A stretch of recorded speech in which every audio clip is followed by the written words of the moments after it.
मुलाजा फरमाए कि जुम्मा था इसलिए वो नहाकर चला गया। जुम्मे के दिन पानी वानी नहा के नमाज को जाता मस्जिद, उस पस मंजर में कि जुम्मा था इसलिए वो नहाकर चला गया और सीधे नमाज पढ़ते ही फिर घर को आ गया। दाखिल हुआ वो जैसे ही घर में खुशी खुशी, बीवी थी उसके सामने उसकी खड़ी हुई। बीवी को देखते ही गले से लगा लिया और मारे खुशी के गोद में उसको उठा लिया। फरते खुशी से बीवी का चेहरा था लाल लाल।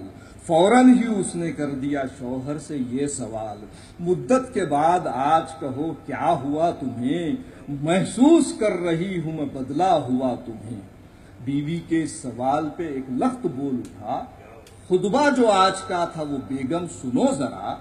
मस्जिद के पेश इमाम ने खुतबे में ये कहा, वो शख्स बाद मरने के जन्नत में जाएगा और तकलीफ को जो अपनी खुशी से उठाएगा।